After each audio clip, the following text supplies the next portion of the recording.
माया के माता पिता एक कंस्ट्रक्शन कंपनी में मजदूरी का काम करते थे। एक बार नई बन रही बिल्डिंग की छत टूट जाने से में उन दोनों की गई। उसके चाचा शंकर ने जब ये खबर सुनी तो माया को अपने साथ ले आए, परंतु घर आने पर इस मनहूस को क्यों उठा लाए? अपने माता पिता को तो पहले ही खा गई, अब हमें भी खाएगी तो? कैसी बातें करती हो? इसमें इस मासूम का क्या दोष है? जैसे हम खाएंगे वैसे ही उसको भी 2 रोटी खिला देंगे। उस पर ये एक और मुसीबत उठा लाए। जा बेटी, अपना सामान कामिनी के पलंग के नीचे रख दे। बापू, मेरे पलंग के नीचे कितना सारा सामान पड़ा है, ये कहाँ रखेगी अपना सामान? कामिनी, अपनी माँ की बोली मत बोलो। अब से माया इसी घर में रहेगी। इस घर में मैं कमा कर लाता हूँ, मैं जैसा चाहूँगा वैसा ही होगा। आओ माया, अपना सामान रख दो। दोनों माँ बेटी उसे खा जाने वाली नजरों से देख रही थी। हे ईश्वर, मेरे माता पिता के साथ मुझे भी क्यों नहीं उठा लिया? उसकी आंखों से आंसू गिरने लगे। माया 16 साल की खूबसूरत लड़की थी, 11वीं की परीक्षा दे चुकी थी। इतना तो समझ में आ ही गया था कि चाचा के सिवाय और कोई अपना नहीं था। उसने अपना सामान ले जाकर कामिनी के पलंग के नीचे रख दिया और हाथ मुंह धोकर रसोई में चली गई। चाची, कुछ करना है तो बता दो। रहने दो, मैं खुद ही कर लूंगी। अरे उसे कुछ खाने पीने को तो दो। शोभा ने भुनभुनाते हुए उसके सामने थाली रख दिया। माया सुबह से भूखी थी, पर उसे अपमान के मारे कुछ भी खाया नहीं गया। वो कामिनी के कमरे में जाकर जमीन पर ही अपना चादर बिछाकर सो गई। 1 घंटे बाद, ओ महारानी, उठकर घर के सारे बर्तन धो डालो और शाम के लिए खाना बना लो। चाची, क्या बनाना है? सब्जी रोटी ही बनेगी, और क्या बनेगा? माया ने खाना बना लिया था। चाची और कामिनी ने कोई काम नहीं किया। उसको आए 6 महीने बीत गए। सारे घर की जिम्मेदारी उसके ऊपर आ गई थी। कभी कभी शंकर माया को काम करते देखता तो, तुम दोनों भी कुछ काम कर लिया करो। देखो कामिनी कितनी मोटी हो रही है बैठे बैठे। तुम अपनी बेटी को ही कोसते रहो, मैं तो सारे काम करती हूँ। तुम्हारी लाडली माया तो अभी अभी सोकर उठी है। माया सब सुनती पर कुछ न बोल पाती। एक दिन चाची ने उसे पानी मांगा। लाने में थोड़ी देर हो गई तो उसने चूल्हे की जलती लकड़ी से उसके पैरों में मार दिया। माया बिलबिला उठी। शाम को जब शंकर आया तो, चाचा, मैं अपने गांव जाना चाहती हूँ। बेटी, मैं किस मुंह से तुम्हें रोकूं? तुम्हारा गांव जाना ही तुम्हारे लिए ठीक रहेगा। कल सुबह तुम्हें ले चलूंगा। माया सारी रात दर्द के मारे सो नहीं सकी। दूसरे दिन सुबह सुबह ही वो अपना सामान लेकर चाचा के पास आ गई। चाचा जी, मैं तैयार हूँ, चलिए। तब तक कहीं नहीं जाएगा तुम्हारा चाचा, इसको बुखार है। शंकर चुपचाप माया की ओर देखता रहा। ठीक है, मैं अकेले ही चली जाऊंगी। वो जैसे ही बाहर निकलने वाली थी कि, माँ, इसका सामान देखो, कहीं कुछ चुरा कर तो नहीं ले जा रही है। दोनों माँ बेटी सोच रही थी कि अब घर का सारा काम कौन करेगा, इसलिए तरह तरह की बाधा डाल रही थी। उसके सामान को हाथ लगाकर तो देखो, टांगे तोड़ दूंगा। वो बेचारी तुम लोगों की कोई शिकायत नहीं करती, इसका मतलब ये नहीं कि मुझे कुछ पता नहीं चलेगा।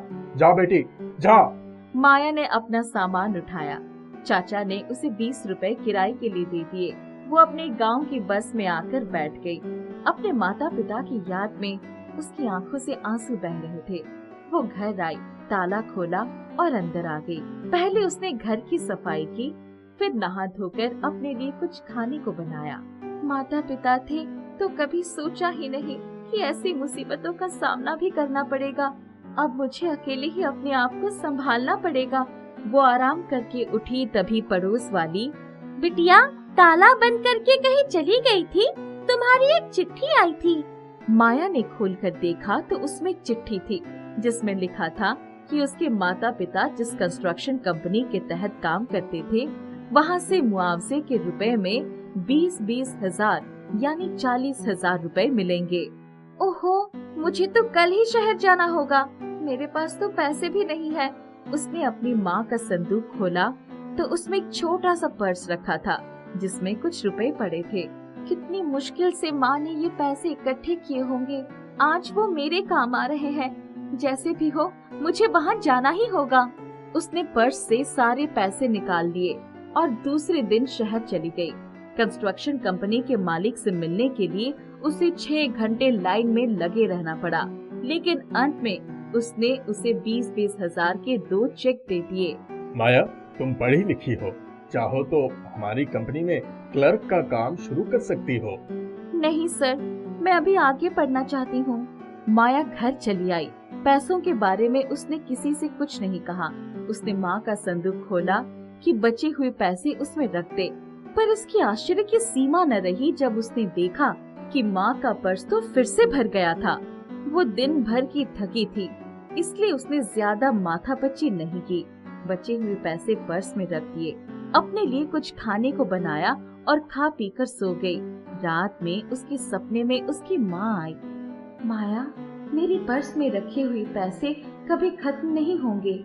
जो चेक तुझे मिला है वो बैंक में जमा कर दे।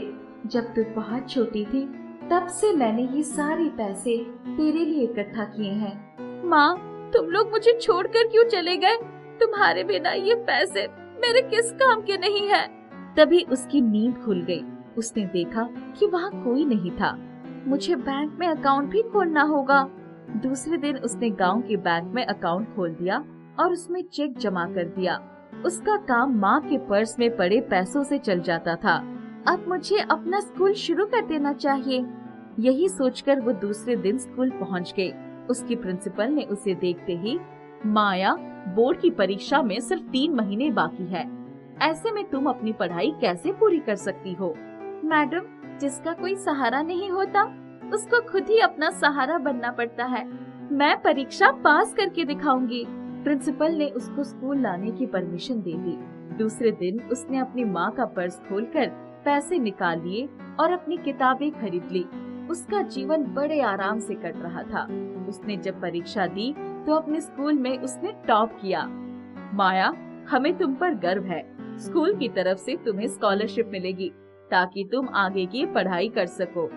मैडम, मैं बहुत पढ़ना चाहती हूँ। शहर जाकर यूनिवर्सिटी के डीन से मिल लो और उन्हें ये चिट्ठी दिखा देना। तुम्हारे लिए हॉस्टल का भी इंतजाम हो जाएगा। माया का एडमिशन हो गया। वो माँ का पर्स ले जाना नहीं भूली थी। वो ग्रेजुएशन करके प्रतियोगी परीक्षाओं में भी बैठी और ऑफिसर भी बन गई। उसकी पोस्टिंग उसी शहर में हुई जहाँ उसके चाचा का घर था। एक दिन उसने देखा कि चाची अपने बच्चों के साथ उसके घर आई।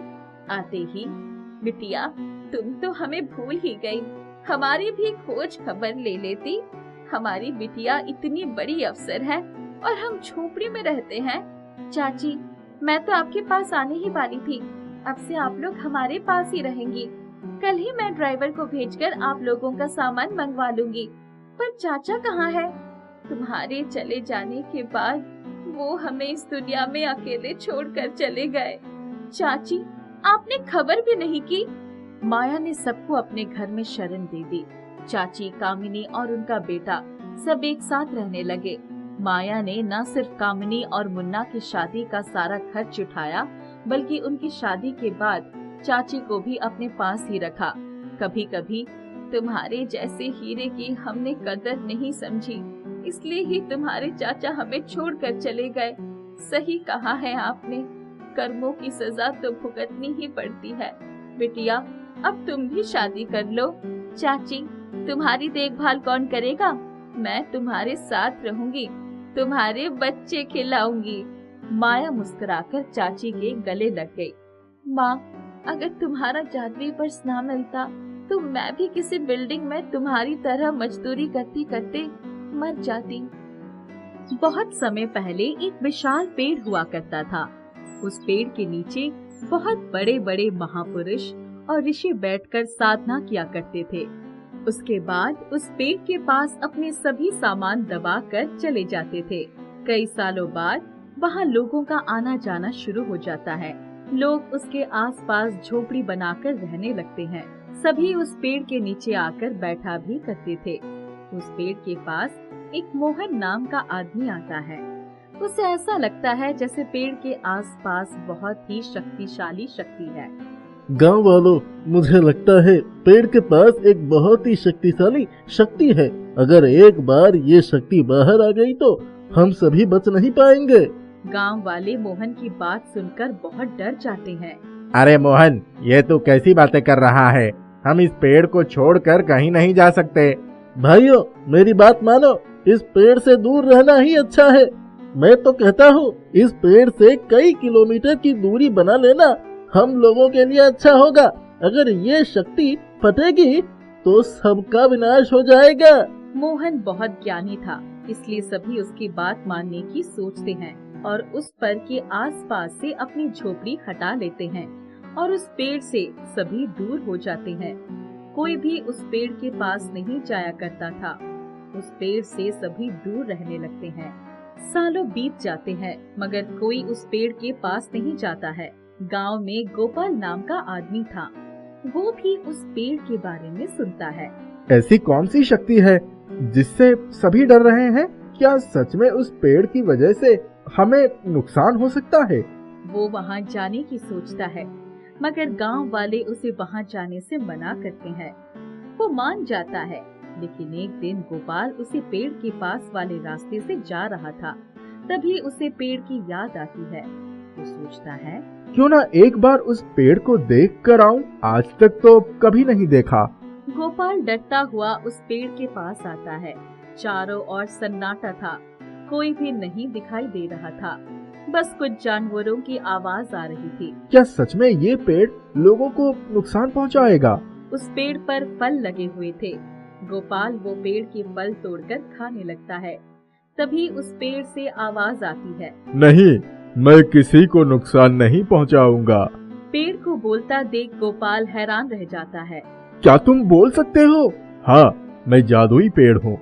सालों पहले कई महापुरुष और ऋषि यहाँ आकर बैठा करते थे और मैं उन्हें वो सब देता था जो उनकी जरूरत होती थी। गांव वाले कहते हैं आपके आसपास कुछ ऐसी शक्ति है जिससे सबका नुकसान हो सकता है। नहीं, ऐसा नहीं है। मैं मानता हूँ मेरे आसपास बहुत ही शक्तिशाली शक्ति है, लेकिन जितने भी महापुरुष यहाँ तप करते थे वो अपना सारा सामान यहीं दबाकर चले जाते थे।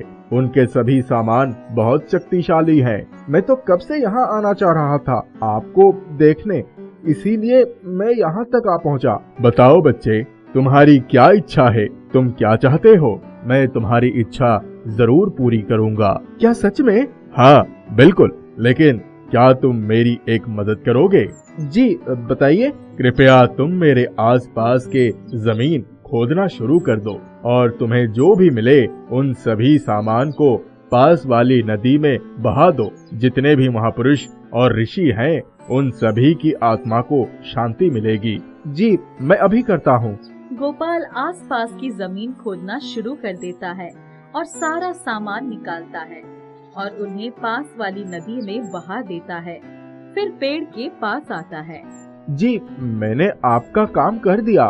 तुम्हारा बहुत बहुत धन्यवाद। मैं तुम्हारा एहसान कभी नहीं भूलूंगा। ये लो तुम्हारे लिए सोने के सिक्के, इसे लेते जाओ और जब कभी भी तुम्हें कुछ चाहिए होगा मेरे पास जरूर आना। मैं वो चीज तुम्हें जरूर दूंगा, मगर कृपया करके मेरे बारे में किसी को कुछ भी मत बताना। जी ठीक है, मैं ये बात किसी को नहीं बताऊंगा। एक दिन गोपाल जादुई पेड़ से कुछ मांगने आता है तो देखता है जादुई पेड़ पत्थर बन चुका है और उसकी सारी शक्तियाँ खत्म हो चुकी है।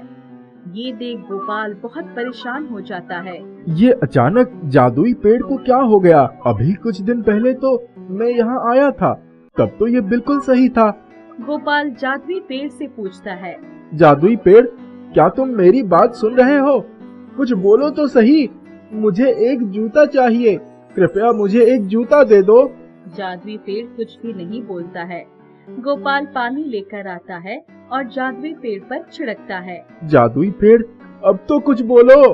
बार बार कहने पर भी जादुई पेड़ कोई जवाब नहीं देता है तो गोपाल वहीं बैठकर जोर जोर से रोने लगता है। कितने निर्दयी हो गए हो तुम, अब भी मुझ पर दया नहीं आ रही है। कुछ तो बोलो। जब तक तुम कुछ नहीं बोलोगे मैं यहाँ से नहीं जाने वाला। गोपाल वहीं बैठा कई घंटों तक बैठा रहता है। तब गोपाल को धीमी धीमी कुछ आवाजें सुनाई देती है।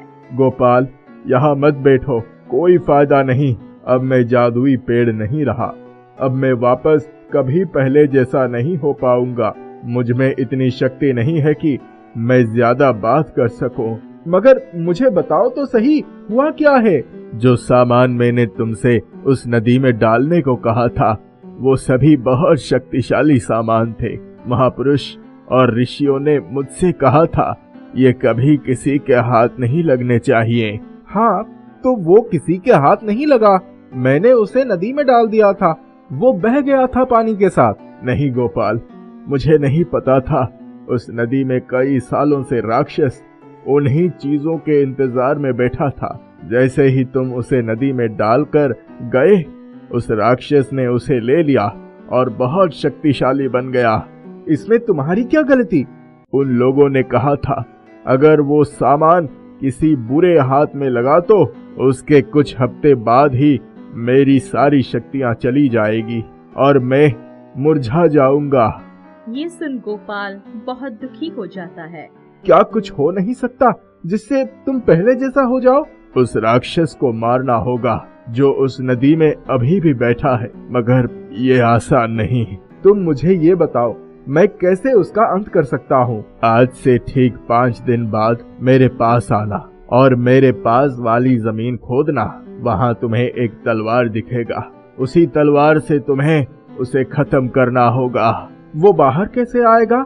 वो 1 मिनट के लिए हर रात पानी से बाहर आता है। तुम्हें उसी 1 मिनट में तुम्हें उस पर वो तलवार चला देना होगा और निशाना उसकी गर्दन पर लगना चाहिए। गोपाल मान जाता है और 5 दिन बाद जादुई पेड़ के पास आकर जमीन खोदकर वो तलवार निकालता है और नदी के बाहर उस राक्षस के आने का इंतजार करने लगता है। राक्षस पानी से बाहर आता है। निशाना लगाकर गोपाल तलवार उसकी ओर चला देता है। राक्षस जोर से चिल्लाता है और वहीं उसकी मृत्यु हो जाती है। राक्षस की मृत्यु होते ही पेड़ वापस से हरा भरा बन जाता है और उसकी शक्तियाँ वापस आ जाती है। गोपाल, तुम्हारा बहुत बहुत शुक्रिया। आज तुम्हारी वजह से मैं अपने पुराने रूप में आ गया। ये लो, मेरी तरफ से तुम्हारे लिए इनाम, तुम्हारे लिए नए जूते। बहुत बहुत धन्यवाद। मुझे बहुत खुशी महसूस हो रही है कि मैं तुम्हें वापस पहले जैसा देख पा रहा हूँ। मैं फिर तुमसे मिलने आऊंगा। गोपाल जूते पाकर बहुत खुश होता है और वहाँ से चला जाता है। एक बुजुर्ग आदमी सड़क किनारे बैठकर खिलौने बेच रहा था। एक बड़ा लड़का खिलौने की तरफ आकृष्ट हुआ और उसके पास आ गया। उसने सभी खिलौनों पर नजर डाली और उसे एक मिट्टी का पांडा पसंद आ गया। खिलौने वाले अंकल, ये पांडा कितने का है?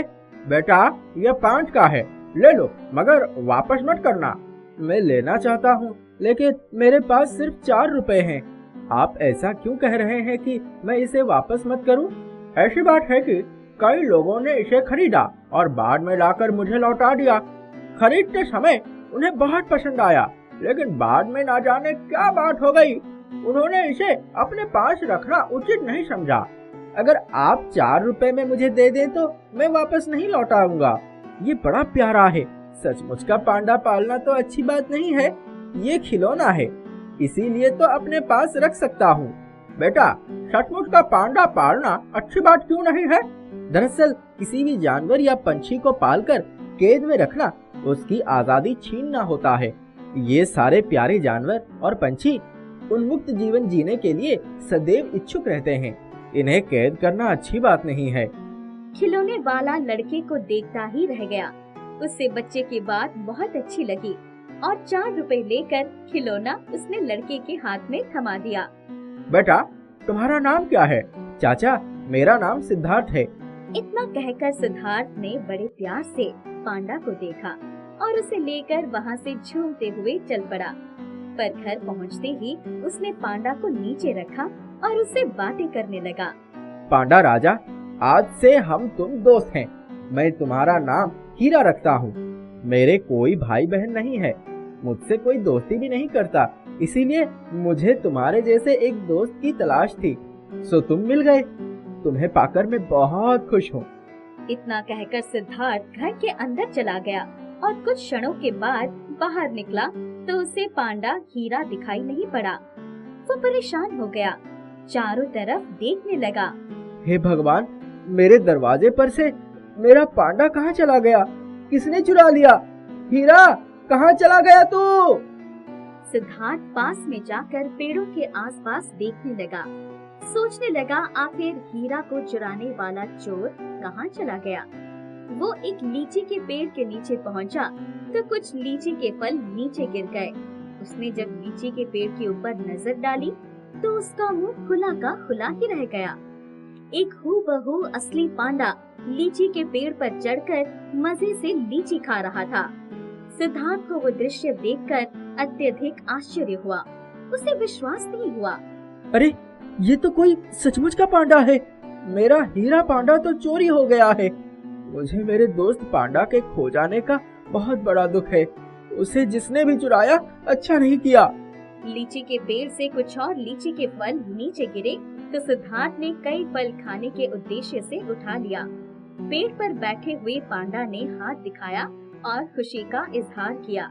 सिद्धार्थ घर की तरफ लौट आया और दरवाजे पर पहुंचने पर उनकी खुशी का ठिकाना नहीं रहा। उनका हीरा पांडा वही मिला। अरे, मेरा दोस्त हीरा मिल गया। ऐसा लगता है इसे चुराने वाले को अपनी करनी पर अफसोस हुआ और उसने इसे लाकर यहाँ रख दिया। चलो हीरा, अब तुम्हें घर के अंदर रख देता हूँ। वहाँ कोई खतरा नहीं होगा। सिद्धार्थ ने अंदर एक सुरक्षित जगह पर हीरा पांडा को रख दिया। उसने माँ से उस हीरा पांडा के चोरी के बारे में जिक्र भी किया। माँ, मेरा हीरा चोरी हो गया था लेकिन फिर से मिल गया। जिसने इसे उठाया था वही रख कर चला गया। अब मैं इसे घर के बाहर नहीं जाने दूंगा। ठीक है बेटा, इस मिट्टी के पांडा ने तुझ पर जादू कर दिया है। जब से इसे लेकर आया है तब से इसका ही ध्यान रख रहा है। माँ, ये मिट्टी का जरूर है लेकिन बड़ा ही प्यारा है। अरे, उस बोरे में इतनी सारी लीची किसने डाल दी? वो बोरा तो खाली था ना? मुझे नहीं पता, मैं भला कहाँ से लाती। मैं तो पेड़ पर चढ़ भी नहीं पाती। तेरा दोस्त वीरू देकर गया होगा। माँ, वीरू देता तो 10 या 20 देता। बोरे में भरकर कैसे दे दिया? माँ, इतनी लीची के तो बहुत दाम मिलेंगे। हाँ बेटा, इतनी तो हम पूरे महीने में नहीं खा पाएंगे। थोड़ी सी रखकर बाकी बेच देंगे, कुछ पैसे आ जाएंगे। तू एक काम कर, इसे बाजार में बिकवा दे। मेरे लिए दवाई भी लेते आना। तेरे पास 4 रुपए है, उसमें से 2 ठेले वाले को दे देना तो वो इसे बाजार में पहुंचा देगा।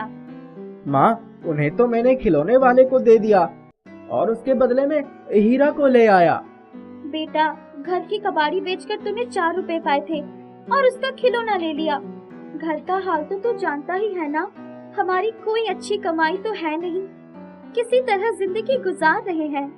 माँ, चिंता मत करो, सब ठीक हो जाएगा। मैं कमाऊंगा, हर मुश्किल को दूर भगाऊंगा। सिद्धार्थ लीची के बोरे के पास गया और उसने उसे हटाया तो उसके नीचे 4 रुपए पड़े थे। माँ, ये देखो, 4 रुपए मिले। अरे, ये कहाँ से आ गए? मेरी समझ में कुछ नहीं आ रहा है। तू लीची का बोरा लेकर जा और इसे बेचकर जल्दी आना। सिद्धार्थ लीची का बोरा ठेले पर रखवाकर बाजार में ले गया और उसे उसके बड़े अच्छे दाम मिले।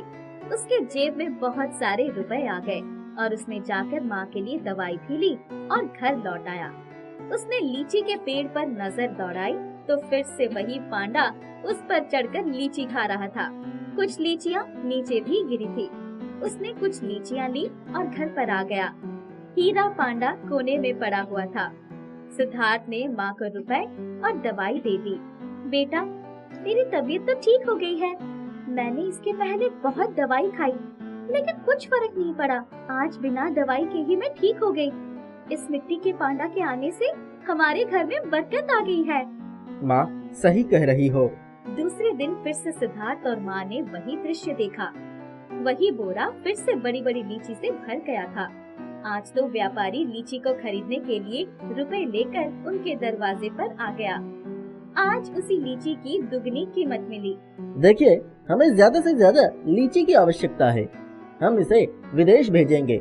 आपको तकलीफ उठाने की जरूरत नहीं है। हम आपके घर से इसे लेकर जाएंगे। सिद्धार्थ और उसकी माँ दोनों ही बड़े आश्चर्य में पड़ गए थे। लीची के आने का जादू समझ में नहीं आ रहा था। दूसरे दिन सवेरे सिद्धार्थ ने घर के बाहर बड़ा शोर सुना तो वो बाहर आ गया। उसने देखा एक जंगली हाथी गांव में तोड़-फोड़ मचा रहा है। वो सिद्धार्थ के घर की तरफ आने लगा। ऐसा लगा कि वो घर को तबाह कर देगा। इतने में अचानक वो बीच में रुक गया, जैसे उसे किसी ने रोक लिया हो। सिद्धार्थ ने देखा तो हाथी के पीछे वही लीची के पेड़ वाला पांडा खड़ा था। उसने हाथी को इशारा किया, मानो जादू कर दिया हो। हाथी चुपचाप गांव से बाहर चला गया। माँ सिद्धार्थ के पास आ गई।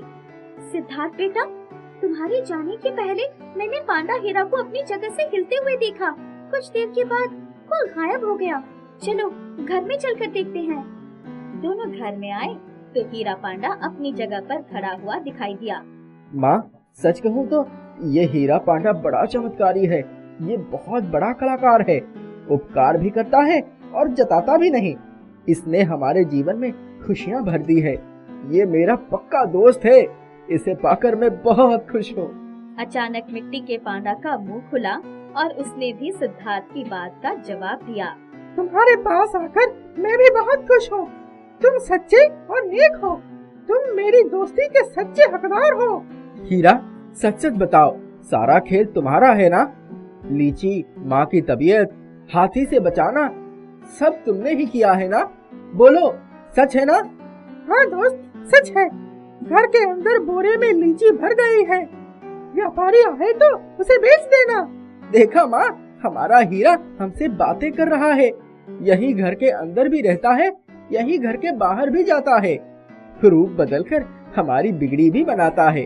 रोज हमारे बोरे में लीची भरकर लाता है। मेरे प्यारे हीरा, तुसी ग्रेट हो। एक बार की बात है, जामनगर नामक गांव में एक शेर घुस आया था और उसने वहां के लोगों का जीना हराम कर दिया था। वहीं पर प्रताप नाम का एक आदमी रहा करता था अपने बेटे नकुल के साथ। प्रताप गाय का दूध बेचकर अपना गुजारा चलाता था, लेकिन उस शेर ने एक दिन उसकी दोनों गायों को मारकर खा लिया। बाबा, शेर ने तो हमारी गाय खा ली। अब हमारा क्या होगा बाबा? क्या हम लोग इस गांव को छोड़कर चले जाएंगे? हमारा गुजारा कैसे होगा? नहीं बेटा, हमारी गाय चली गई, फिर भी हम ये गांव छोड़कर नहीं जाएंगे। हम यहीं कुछ और करेंगे। अगर हम जमींदार से कहकर कुछ पैसे मांगेंगे तो वो हमें मना नहीं करेगा। वो बहुत ही भला आदमी है। उन पैसों से हम अपना जीवन चला सकते हैं। गांव में घुसे शेर को मारने के लिए हर रोज जंगल में गांव के ताकतवर लोगों को भेजा जाता था, लेकिन अब तक कोई भी शेर को नहीं मार पाया था। प्रताप जमींदार के पास जाता है और उसे पैसे मांगता है। साहब, थोड़े पैसे उधार पर मिल जाते तो बहुत अच्छा होता। आप तो मेरी हालत जानते ही हो। देखो प्रताप, तुम जानते हो हमारे गांव में शेर घुस आया है और तुम पहले आदमी नहीं हो जिसकी जान और माल का नुकसान हुआ है। गांव के कई सारे लोग मुझ पर आस लगाए बैठे हैं और मैंने उन लोगों की मदद के लिए बहुत धन उनको दे दिया है। अब मैं और धन नहीं बांट सकता। जी ठीक है, कोई बात नहीं, मैं कुछ और सोचता हूँ। प्रताप उदास होकर वहाँ से जाने लगता है। तभी जमींदार प्रताप को रोकता है और कहता है, प्रताप, तुम दुखी मत हो। गांव का हर एक व्यक्ति मेरा अपना है, लेकिन मैं भी एक हद तक ही सबकी मदद कर सकता हूँ। एक उपाय है, अगर तुम करना चाहो तो। जी साहब, बताइए क्या करना होगा? गांव के बहुत लोग शेर को मारना चाह रहे हैं, लेकिन कोई भी शेर को नहीं मार पा रहा है। मेरे पास एक बंदूक है और कुछ गोलियां। तुम अगर उस शेर को ढूंढकर उसे मार दो और उसकी खाल को बाजार में बेच दो तो तुम्हें अपना जीवन चलाने के लिए कुछ पैसे जरूर मिल जाएंगे। काम जान जोखिम में डालने वाला है। अगर कर सकते हो तो करो, नहीं तो कोई बात नहीं। आप ठीक कह रहे हैं जमींदार साहब, मैं ये काम करने के लिए तैयार हूँ। मैं उस शेर को मारकर केवल अपना ही नहीं बल्कि गांव वालों की भी उद्धार करना चाहता हूँ। सोच लो प्रताप, अगर कोई अनहोनी हो गई तो इसमें हमारा कोई दोष नहीं है। मैं तो पहले ही तुम्हें कह दे रहा हूँ। हाँ साहब, मैंने सोच लिया है, मैं जाऊंगा। प्रताप वो बंदूक लेकर अपने घर आ जाता है। बाबा, आप ये बंदूक लेकर क्यों आए हो? बेटा, मैं इस बंदूक से उस शेर को हमेशा हमेशा के लिए खत्म कर दूंगा, ताकि वो किसी और गांव वाले का नुकसान ना कर सके।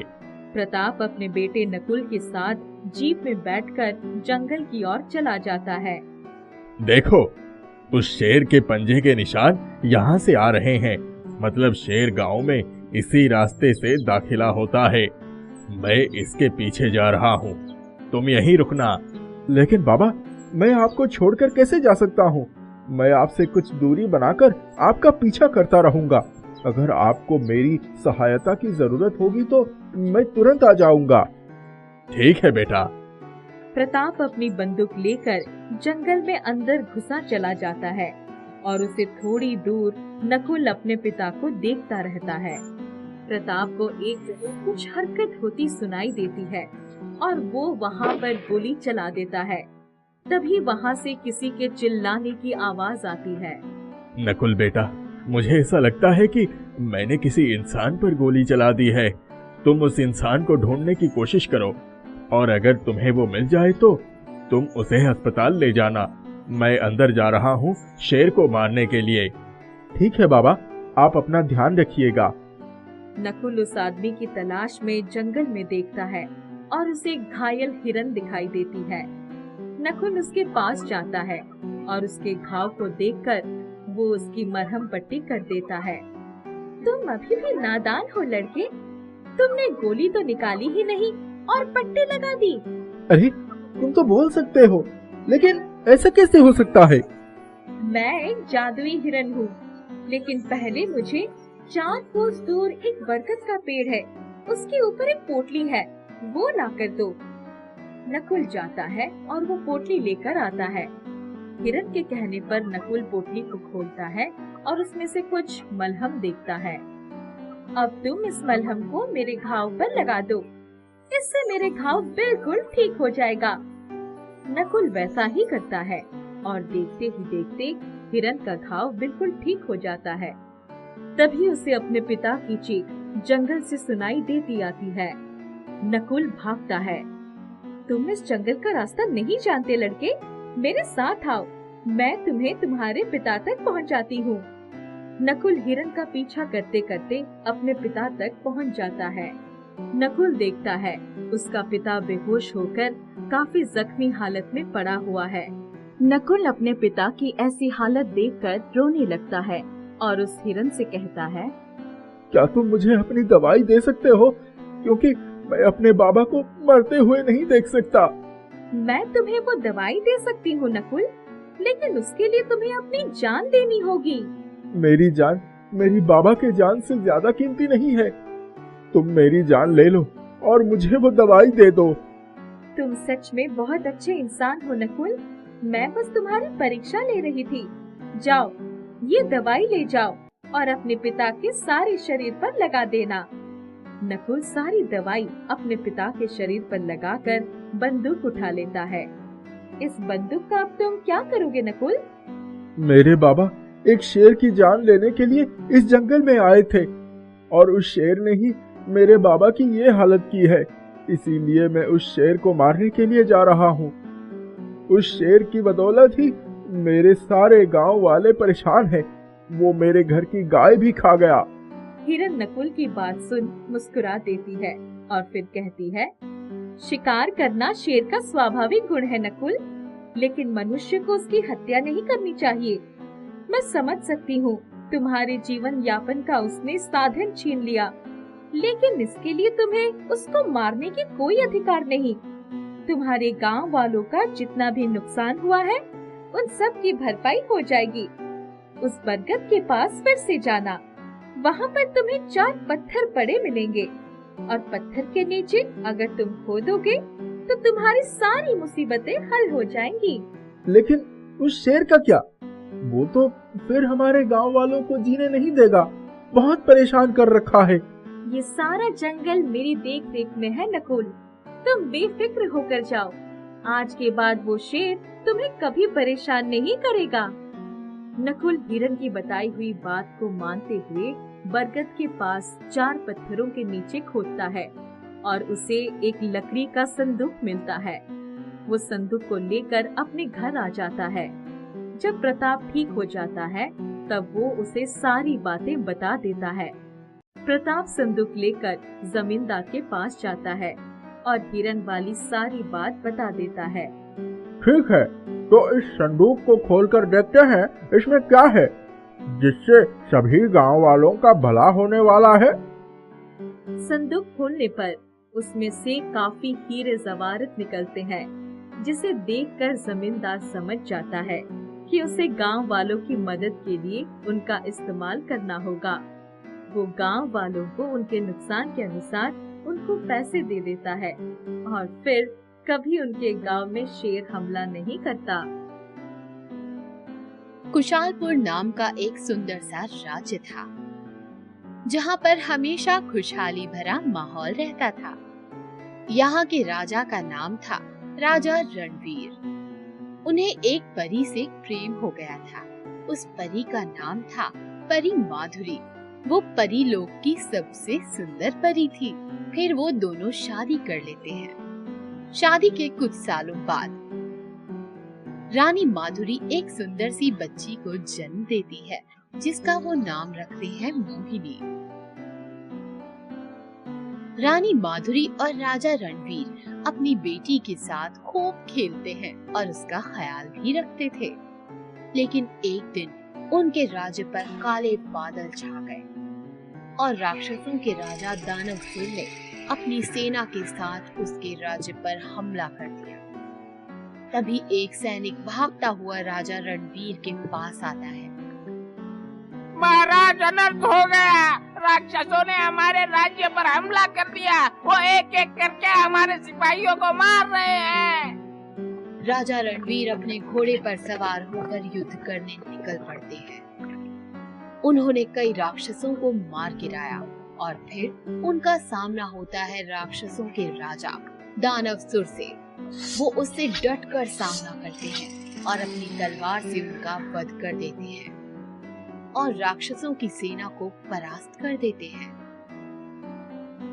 तूने मेरे भाई को मारकर ठीक नहीं किया। अब इसका बदला उसका बेटा महिषासुर तेरी बेटी से लेगा।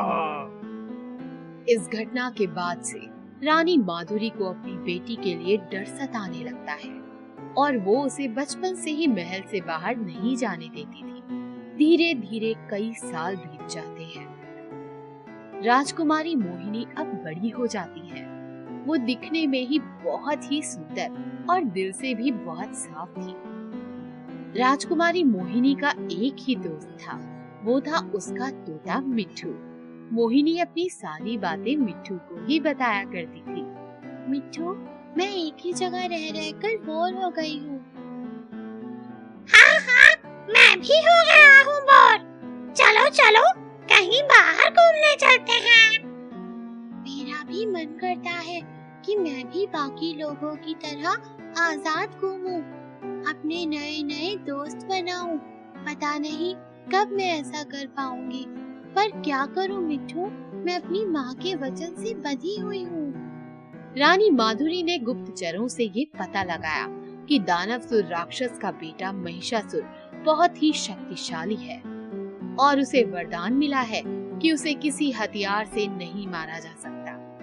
उसे वही इंसान मार सकता है जिसका जन्म परियों के आशीर्वाद से हुआ होगा। ये बात रानी माधुरी राजा रणवीर को बताती है और राजा रणवीर अपने राज्य की सीमाओं पर और सैनिकों को तैनात कर देते हैं। लेकिन महिषासुर रूप भी बदल सकता है। वो एक चील का रूप बदलकर राजकुमारी मोहिनी पर नजर रखता था। कब तक राजा रणवीर अपनी बेटी को महल में छुपा के रखेगा? मैं अपने पिता की मृत्यु का बदला उसकी बेटी की मृत्यु से लूंगा।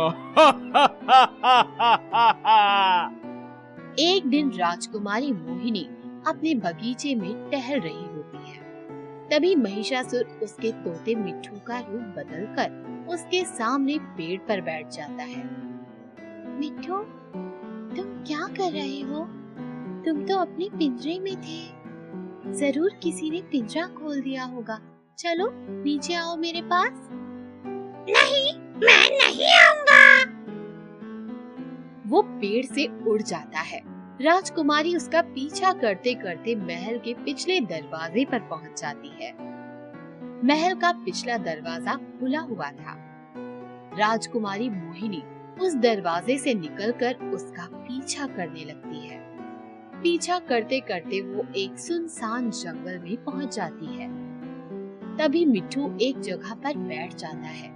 जैसे ही राजकुमारी मोहिनी उसके करीब जाती है, तभी महिषासुर अपने असली रूप में आ जाता है और उसे पकड़ लेता है। छोड़ दो मुझे, छोड़ दो मुझे, कोई है? इस राक्षस से मुझे बचाओ, छोड़ दो मुझे। यहाँ पर तुम्हें बचाने वाला कोई भी नहीं है। हा, हा, हा, हा, हा, हा।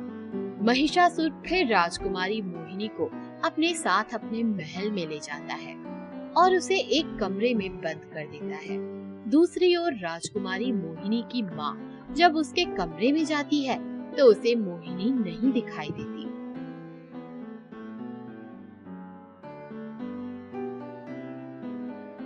वो बहरूपिया मोहिनी को ले गया। ये सुनकर रानी माधुरी बहुत डर जाती है और भागी भागी राजा रणवीर के पास जाके उनको ये बात बताती है। ये बात सुनते ही राजा रणवीर जैसे ही अपनी तलवार उठाकर चलते हैं, रानी माधुरी उन्हें रोक देती है। नहीं, तुम उसे नहीं हरा सकते। वो किसी हथियार से नहीं मरेगा। उसे वही इंसान मार सकता है जिसका जन्म परियों के आशीर्वाद से हुआ होगा। राजा अपने सिपाहियों से पूरे राज्य में खबर पहुंचा देते हैं कि अगर उसकी लड़की को कोई महिषासुर से बचा के लाएगा तो वो उसे ढेर सारा धन और सोना देंगे। महिषासुर से सब डरते थे, इसीलिए कोई डर की वजह से उसके पास नहीं आता। पास के ही एक राज्य से एक राजकुमार ये खबर सुनकर राजा रणवीर के पास आता है। महाराज, मैं आपकी बेटी को महिषासुर से बचा कर लाऊंगा, लेकिन इसके बदले में मुझे कोई सोना या फिर कोई धन नहीं चाहिए। रानी माधुरी उसके हाथ पर बना निशान देखकर पहचान जाती है कि राजकुमार परियों के आशीर्वाद से पैदा हुए हैं। ये देखकर वो थोड़ा खुश हो जाती है। बेटा, राक्षसों के राज्य में घूमना इतना आसान नहीं है। उन्होंने अपनी राज्य की सीमा पर काली शक्तियों से दीवार बना दी है, जिसे कोई बिना जादू के पार नहीं कर सकता। लेकिन महारानी जी, उनके राज्य में घुसने का कोई तो तरीका होगा। रानी माधुरी अपने उड़ने वाले घोड़े को राजकुमार को दे देती है। तुम इस घोड़े से वहाँ आसमान के जरिए जा सकते हो और इस अंगूठी से तुम छोटे हो जाओगे, जिससे तुम्हें कोई देख नहीं पाएगा। राजकुमार रानी के दिए हुए जादुई घोड़े पर बैठ जाता है। जैसे ही वो अंगूठी पहनता है, वो छोटा हो जाता है और आकाश में उड़कर राजकुमार राजकुमारी को बचाने के लिए निकल पड़ता है। वो महल में पहुंचते ही अपनी अंगूठी निकाल देता है और बड़ा हो जाता है। राजकुमार राजकुमारी मोहिनी को महल में ढूंढने लगता है। काफी देर ढूंढने के बाद राजकुमार को राजकुमारी दिख जाती है, मगर वो बेहोश थी। राजकुमार राजकुमारी मोहिनी की आंखों पर पानी फेंकता है। राजकुमारी होश में आ जाती है। तुम कौन हो? राजकुमारी मोहिनी, मैं आपको बचाने के लिए आया हूँ। आप जल्दी मेरे साथ चलो, इससे पहले कि वो महिषासुर आ जाए। वो दोनों जैसे ही निकलने लगते हैं, तभी महिषासुर वहाँ आ जाता है। मेरे चंगुल से बचने का प्रयास कर रहे थे, अब तो तू भी नहीं बचेगा। राजकुमार और महिषासुर में भयानक युद्ध होने लगता है। राजकुमार अपनी बुद्धि और बल से महिषासुर को अपनी तलवार से मार गिराता है। फिर वो राजकुमारी को जादुई घोड़े पर बिठाकर कुशालपुर राज्य में वापस ले आता है। अपनी बेटी को देखकर रानी माधुरी और राजा रणवीर बहुत खुश हो जाते हैं और आखिर में राजा रणवीर राजकुमार की दिलेरी देखकर राजकुमारी मोहिनी की शादी उनसे करा देते हैं। उन दोनों की शादी वो बहुत धूमधाम से करते हैं। उनकी शादी में बड़े बड़े राज्यों के राजा और परीलोक की परियां भी सम्मिलित होती हैं।